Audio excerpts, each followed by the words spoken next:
Okay, hello, Assalamualaikum. Kita jumpa lagi di video baru hari ini. So, video hari ini saya akan jelaskan tentang fakta dan juga auta ataupun mitos dalam trading ataupun mitos bagi seorang trader lah. Okay, fakta pertama, trading ni adalah satu perniagaan. Itu betul, okay. Sebab apa saya cakap itu? Trading ni satu perniagaan sebab trading ni sebenarnya sama je macam kita jual burger kat tepi jalan, air kat tepi jalan, jual beras, jual kedai makan, tu semua sama.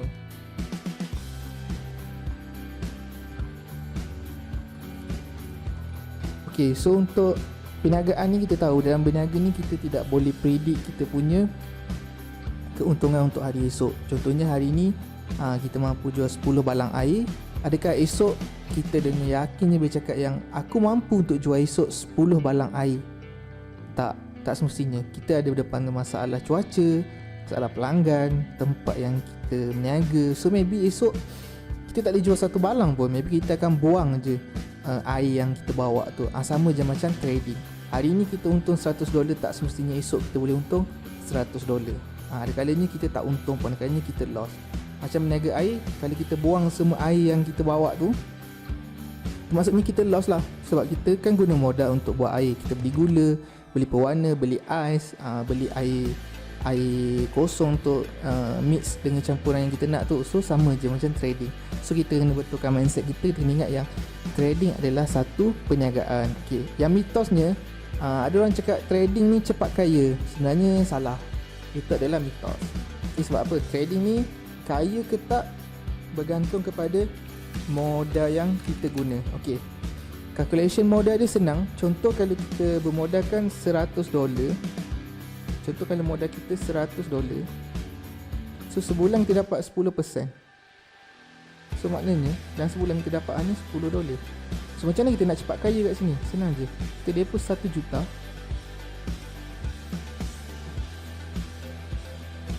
kita anggarkan 10% sebulan, so kita akan dapat orang 100k. Okay, ini kalau kita konsisten lah 10% sebulan. Kalau tak konsisten, maybe dapat 2-3%, so dapatlah 30,000, 40,000. So trading ni sebenarnya based on modal. Sama je macam kita meniaga ayam. Kalau modal kita besar, pengeluaran kita besar, so profit kita besar. Itu adalah yang betul lah pasal trading. So mitos lah kalau orang cakap letak 100, esok lusa trading dapat jadi 100,000. Kebanyakannya mitos. Benda tu boleh jadi, tak mustahil. Tapi bagi saya still letakkan dia dalam kategori mitos. Okay.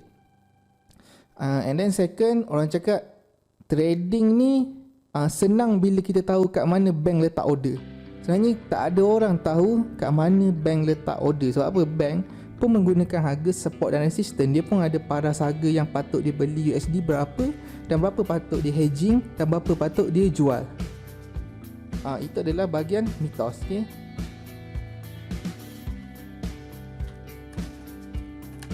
Sebab dekat bank dia akan ada department yang akan buat kajian berapa harga contoh USD, berapa harga shilling, dan berapa harga lantai yang patut dia letak beli, dia tak jual, dan ataupun dia hedging. So maknanya kalau orang cakap saya ni dulu belajar teknik bank mana bang?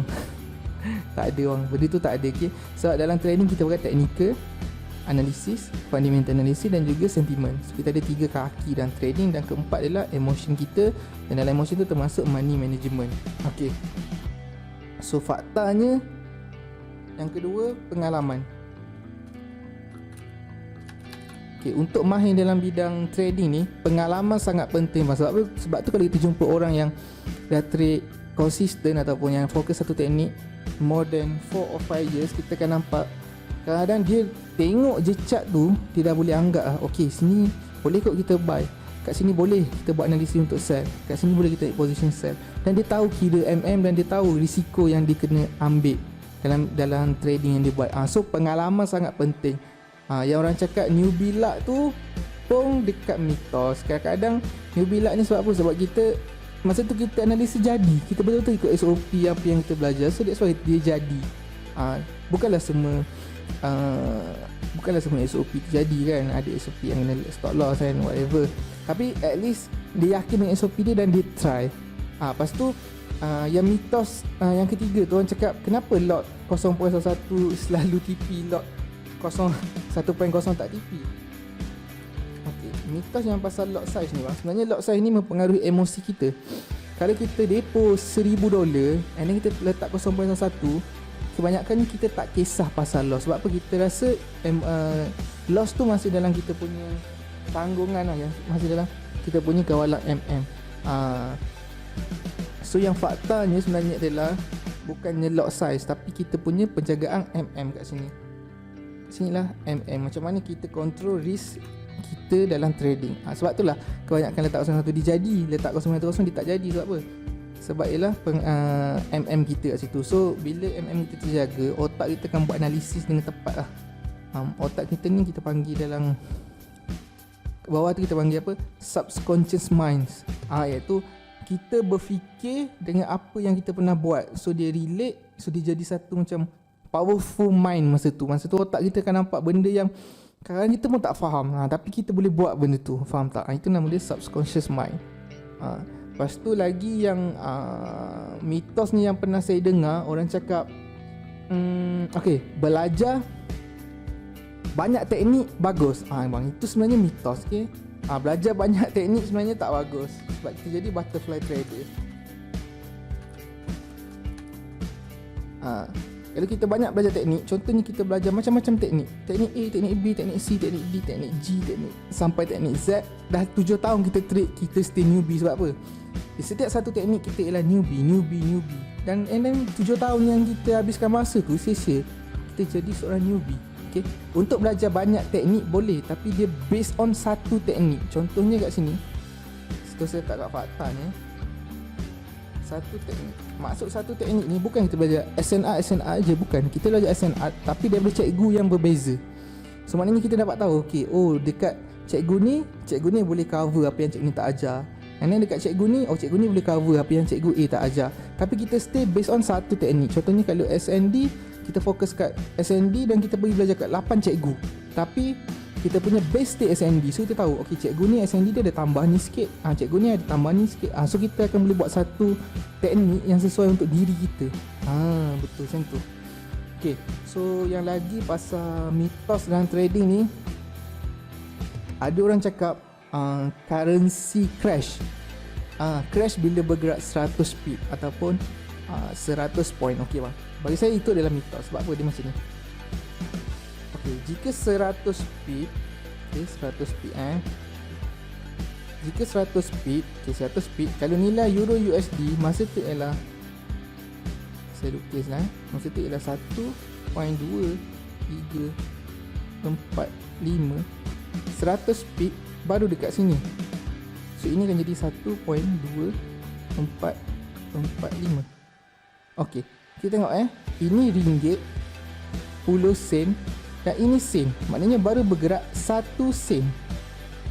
Untuk 100 pip yang kita dapat dalam MT4, the real currency baru bergerak 1 sen. So benda tu takkan sebabkan ekonomi dia crash. Sebab 1 sen bergerak. Lain lah kalau bergerak $7, 7 ringgit, 10 ringgit. Lain. So bagi saya itu adalah salah satu mitos. Mitos. Sebab apa? Sebab kita trade nilai yang lebih bawah daripada sen. Saya pun tak erti nak sebut nilai tu apa, tapi itulah yang kita trade. Sebab tu kita bukan trade real currency forex, kita adalah spread betting. Kita mengambil keuntungan di atas pergerakan yang kecil. Faham tak? So yang lagi mitos pasal trading adalah full margin. Yang ni, mitos ni sangat banyak saya dengar dalam orang berbicara kat saya dan saya baca dalam Facebook lah. Full margin trading sebenarnya, full margin trading ni dia ada fakta dia. Kenapa dia jadi full margin trader? Dan dia juga dia jadi mitos. Faham tak? So kat sini dia sedikit konflik lah. Kita letak FM lah, full margin. Kat sini lah. Bagi saya ada fakta lah. Maksud full margin trading yang dalam fakta ini adalah seorang yang menggunakan duit dia hanya untuk waktu tu. Contohnya dia ada akaun $1,000. Dia ada akaun $1,000. 1,000, dia pecah ini kepada 20 akaun.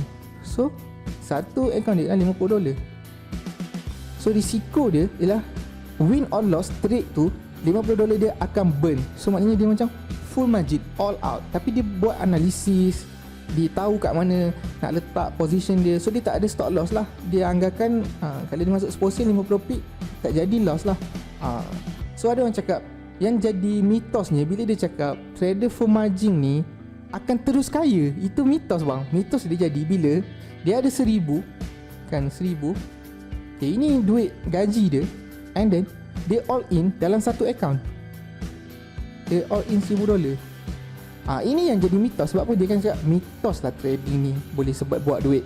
Sebenarnya dia yang salah control dia punya MM. Itu yang termasuk full margin ni dalam trading yang mitos.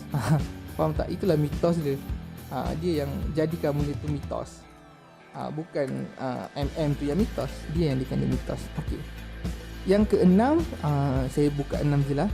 Okay, yang keenam yang biasa saya dengar pasal mitos ni adalah trade hanya certain currency. Contoh GBP sahaja, contoh EJ sahaja. Okey, sebenarnya dalam MT4 setengah broker ada sampai 80 jenis currency. Ada gold, ada silver, ada oil, ada gas, natural gas, ada cocoa, ada barley, ada cotton. Banyak sangat dalam tu. Ada US index, ada CFD. So terlalu banyak. So kita trade je semua. Yang mana yang ada SOP kita trade. Bukan bermaksud kalau kita belajar teknik yang trade GJ sahaja, teknik tu khas untuk GJ. Tak, maksudnya sekarang macam yang saya cakap si video sebelum ni, teknikal ni 100% hampir sama lah. So guna je kat mana-mana. So dia tak akan jadi mitos. Okay? Ada orang cakap mitos trade hari Isnin akan banyak loss. Tak, itu sebenarnya adalah psikologi manusia. Sebenarnya bukan mitos. Itu adalah fakta menyatakan bahawa psikologi kita mengaruhi tindakan kita. Sebab apa?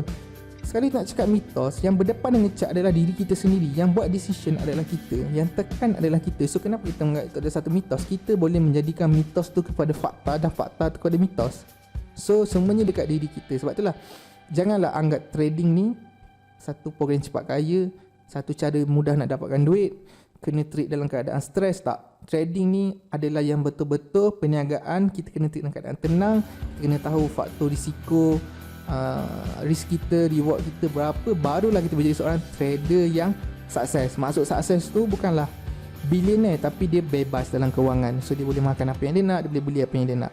Itu adalah the real trader. Okay, sekian. Minggu depan kita jumpa lagi dalam, maybe saya go on ke market analysis ataupun broker review lah minggu depan. Okay, jumpa lagi minggu depan